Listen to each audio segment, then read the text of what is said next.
The first child started coughing on a Monday. By Wednesday, all three were burning with fever, and the snow had buried the front door up to the handle. Ellen Ridley stood in her kitchen at 4 in the morning, boiling water she'd melted from ice she'd chipped off the inside of the window, and listened to her children struggling to breathe in the next room. The woodpile was down to maybe 3 days' worth.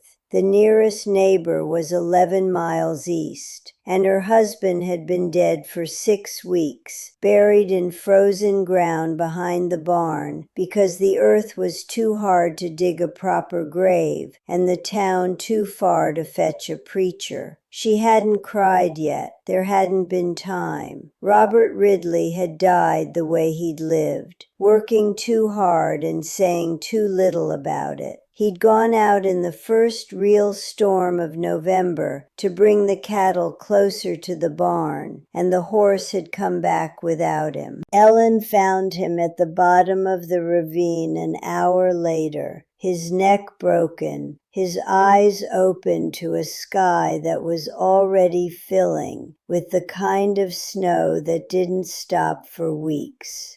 She dragged his body up the slope by herself because there was no one else to do it.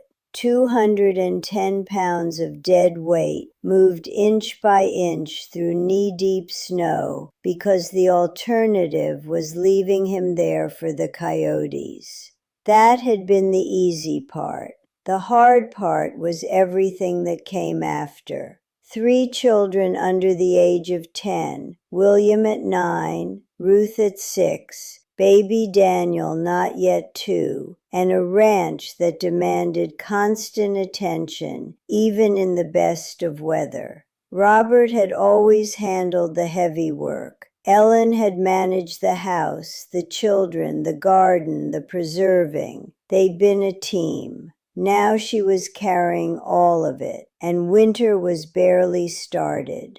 The coughing from the bedroom grew worse. William was the sickest. He'd been out helping her chop wood 2 days ago, standing in the wind for hours because she couldn't do it fast enough alone, and by evening his face was flushed and his eyes were glassy. Ruth had followed within a day. Even Daniel had developed the rattling cough that meant the sickness had found him too. Ellen carried the boiled water into the bedroom and began getting each child to drink. William tried to sit up and couldn't, his arms shaking with the effort. 9 years old and trying so hard to be the man of the house that it made Ellen want to scream. "Mama, I can help," William whispered. "I can get up, You can lie still and drink this water. That's your job right now."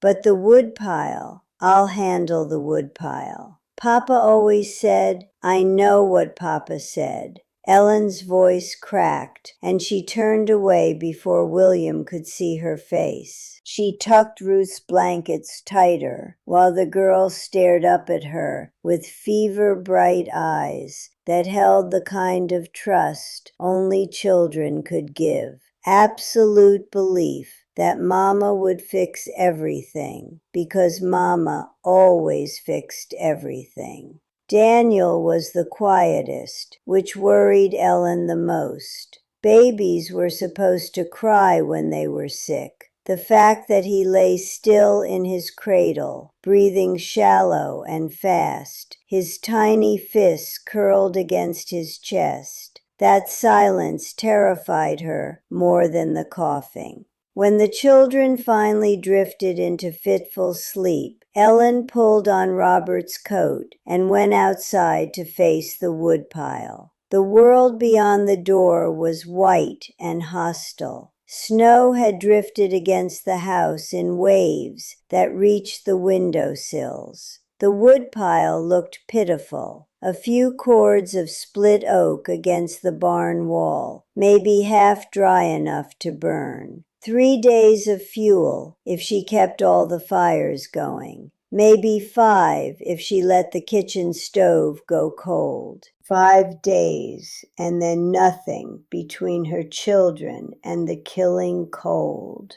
She picked up the axe and started splitting. Her hands cracked and bled inside her gloves within minutes. The axe was heavy. Robert had made it look effortless, and each swing sent a jolt through her shoulders. But she kept swinging because stopping wasn't something she could afford. An hour in, her arms were shaking so badly she could barely lift the axe above her waist. She'd split maybe a dozen logs, enough for one day. Ellen leaned against the chopping block and let herself feel the full weight of it. Alone, children sick, food running low, wood running lower. No one was coming because no one knew she needed help. Robert had been a private man, and Ellen had respected that privacy, even when it meant isolation. Now Robert was dead, and no one would think to check on them until spring. She shut that thought down like slamming a door, picked up the axe, and started swinging again. It was late afternoon when she heard footsteps crunching through the packed snow near the front of the house. Ellen's hand tightened on the axe. She moved to the corner of the barn and looked around it. A figure stood at her door, tall, broad-shouldered, bundled in a heavy coat. A horse stood behind him, its sides crusted with snow and ice. Whoever this was had been riding for hours in weather that would kill most men. The stranger knocked. 3 solid raps. "Hello? Anyone home?" Ellen stepped out with the axe in both hands. "Who are you and what do you want?" The man turned slowly, hands rising to show they were empty. "Ma'am, my name is Caleb Dunn. I'm a circuit rider out of Fort Russell. I've been caught in this storm for 2 days, and I'm asking for shelter, nothing more." He was perhaps 40, with a weathered face and dark eyes that held exhaustion and something else. A careful honesty, the look of a man who understood that a woman alone had every reason to be afraid. "A circuit rider. You're a preacher?" "After a fashion. I bring supplies to homesteads too far from town to get them on their own. Medicine, tools, seed grain." He gestured toward saddlebags bulging with cargo. "I was headed for the Morrison Ranch north of here, but the storm pushed me off course." A stranger at her door. Every warning Robert had ever given her screaming in her ears. But the man's horse was near collapse, and the temperature was dropping, and if she turned him away, she might as well be killing him. And he'd said he carried medicine. "My children are sick," Ellen said, lowering the axe but not setting it down. "All 3 of them. Fever and cough. My oldest has been coughing blood since this morning." Something changed in Caleb's face. The careful neutrality gave way to genuine concern. "What kind of cough? Dry or wet?" "Wet, deep." "I have quinine and camphor oil. How old are the children?" 9, 6, and not yet 2. "The baby, is he nursing?" "He stopped yesterday. Won't take the breast, won't take broth. He just lies there." Caleb pulled a leather case from the saddlebag. His face was grim. "Ma'am, I need to see those children. I'm not a doctor, but I've treated more frontier sickness than most physicians in this territory. If your baby stopped eating, we don't have time to stand here." The truth hit Ellen like a slap. She'd been so focused on survival that she hadn't let herself acknowledge how sick Daniel really was. A baby who stopped eating in the dead of winter wasn't just sick. A baby who stopped eating was dying. "Come inside," she said. Caleb moved through the sick room with a competence that silenced her remaining doubts. He checked each child: temperature, pulse, breathing, the color of their lips and fingernails. He listened to their lungs by pressing his ear against their chests, and his expression shifted to urgency when he reached Daniel. "Your oldest has pneumonia," Caleb said quietly. "Bad, but treatable if we keep his fever down and get quinine into him regularly. Your girl is headed the same direction, but not as far along. The baby," he paused, "the baby needs more help than what's in my saddlebag. He needs a doctor. The nearest doctor is in Cutter's Creek, 20 miles south.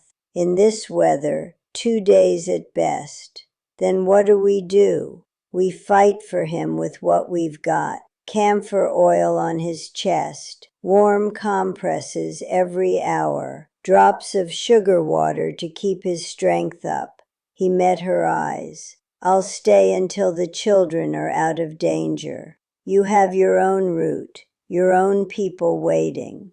The Morrisons will manage another week. Your children won't."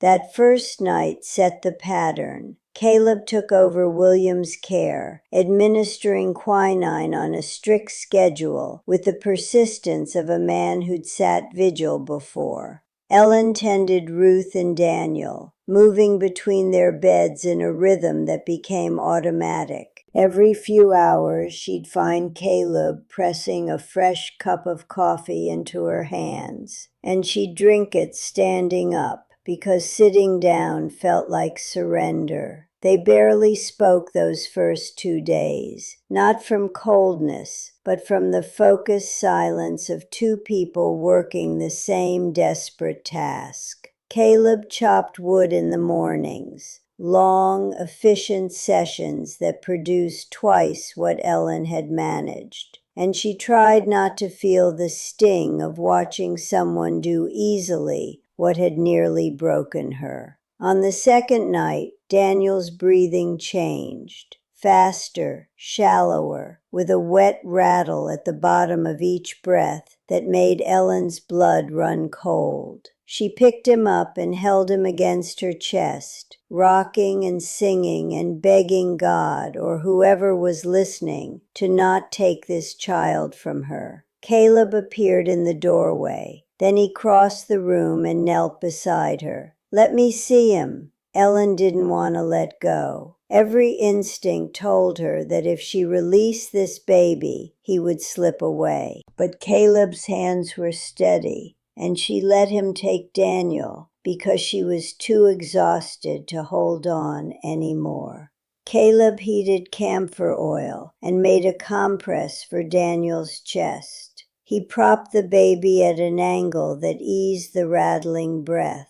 He dripped sugar water between Daniel's cracked lips with the patience of a man coaxing a fire from wet kindling, drop by drop, refusing to hurry and refusing to stop. "Talk to him," Caleb said. "Let him hear your voice." "What do I say?" "Anything. Tell him about summer. Give him something warm to hold on to." So Ellen talked. She told Daniel about the wildflowers that grew along the creek in June. She told him about his father, how Robert had held him the day he was born and cried for the first time Ellen had ever seen. How he'd said, "This boy has my hands," and then laughed because the baby's fingers were the size of matchsticks. Somewhere in the middle of the night, Daniel's breathing eased. Not a dramatic change, just a small, stubborn shift toward life.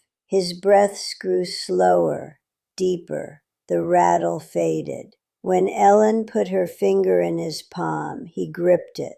Caleb sat back and let out a breath. He's not out of danger yet, but he's fighting. Ellen felt the tears she'd been holding back for 6 weeks finally break through. Not gentle tears, the ugly, choking sobs of a woman who'd been carrying a weight too heavy for one person and had finally found someone willing to help her hold it. Caleb didn't say anything. He just stayed where he was, a quiet witness to grief that had been waiting too long for permission to exist.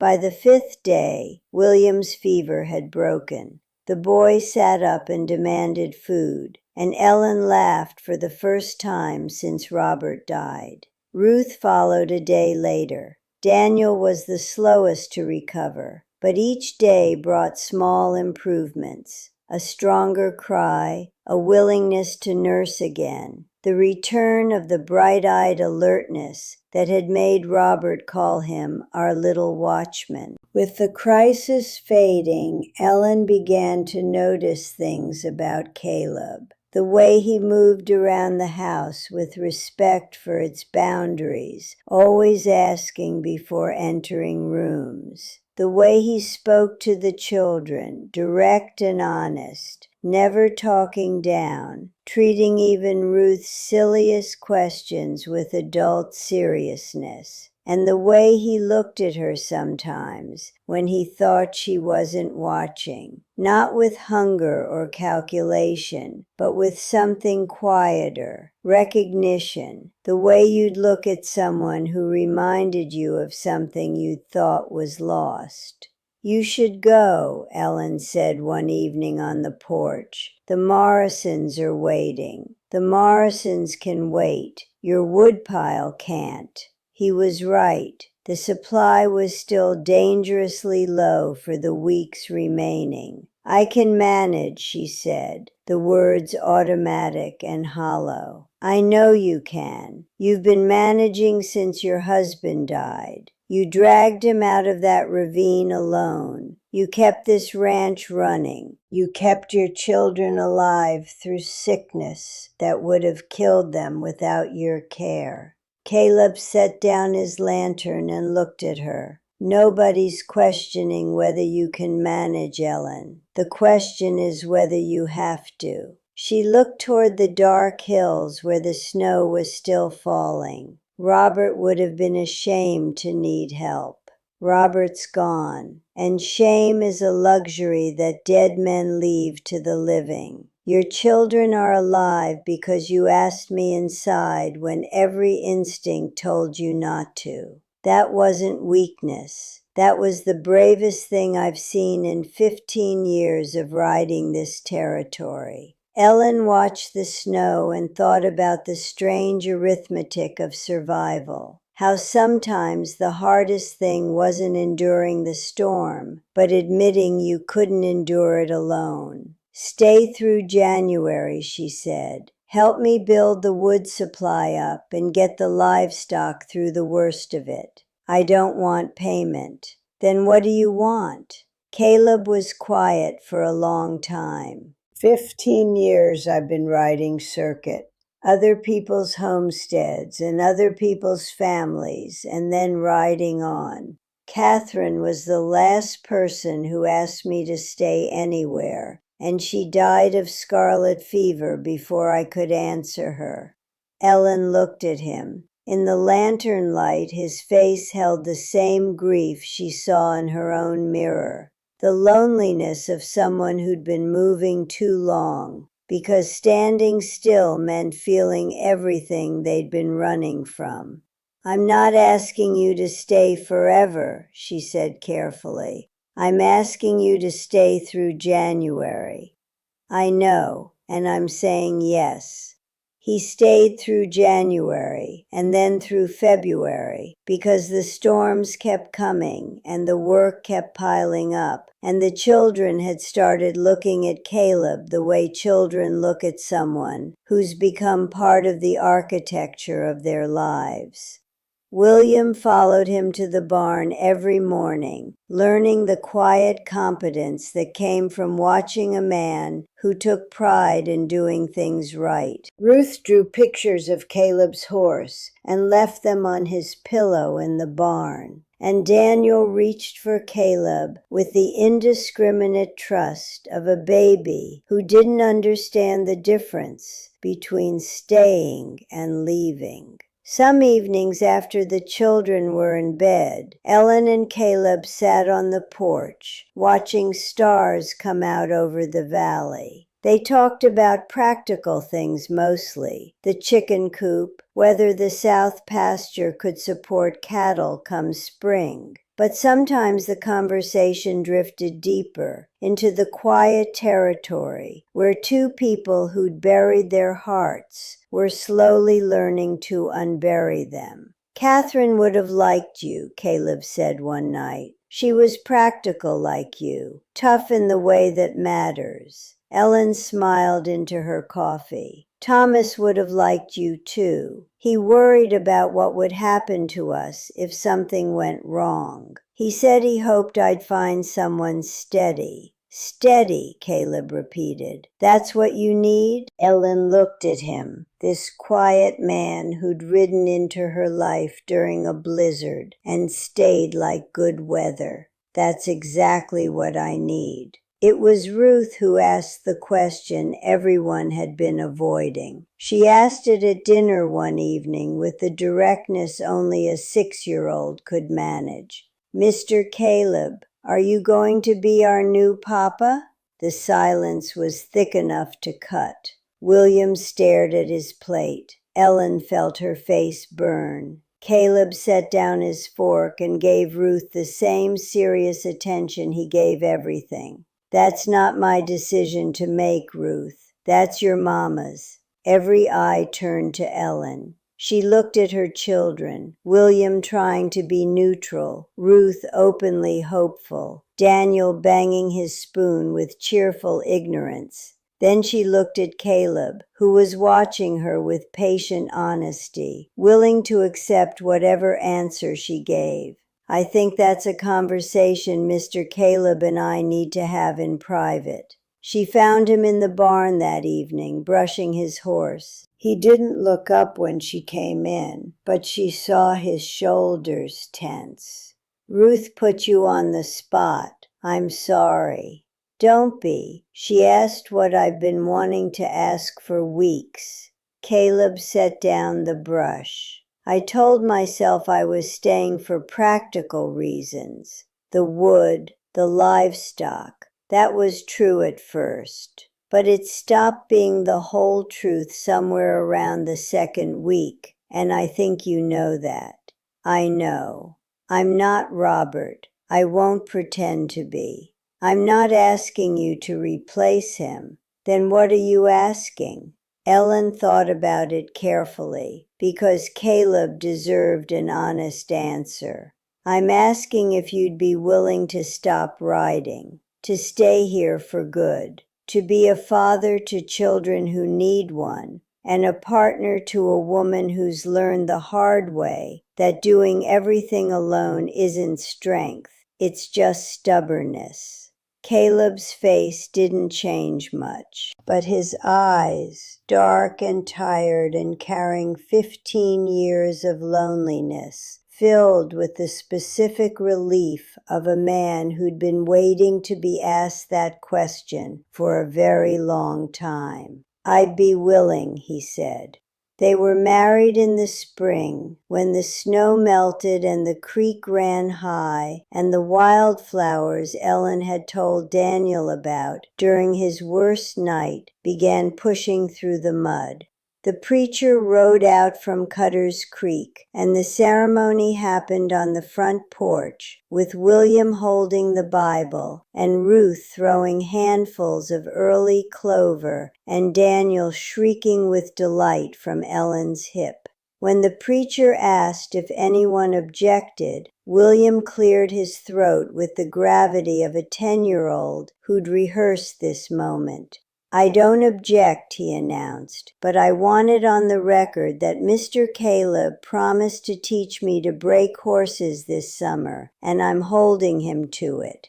The laughter that followed was the best sound Ellen had heard in a year. That evening, after the guests had gone and the children were asleep, Ellen and Caleb sat on the porch watching the stars. The same valley that had nearly killed her, the same sky that had watched her drag her husband's body through the snow, the same silence that had once felt like a prison. "I want you to know something," Ellen said. "That night you knocked on my door, I almost didn't open it. I had the axe in my hands, and I was ready to tell you to ride on. I know. What made you knock? You could have ridden past. I saw the smoke from your chimney and the small pile of wood against the barn, and the single pair of tracks going back and forth between the house and the woodpile. And I knew what that meant. One person trying to keep a household alive in the worst winter I've seen in 15 years. He paused. "I knocked because someone should have knocked weeks ago, and nobody did." Ellen reached across and took his hand, rough and calloused and warm, and it closed around hers with the same steady certainty he brought to everything: splitting wood, tending sick children, answering a 6-year-old's question about whether he was going to stay. He was going to stay. And for the first time since Robert died, Ellen Ridley Dunn believed that surviving the winter hadn't been the end of her story. It was the beginning.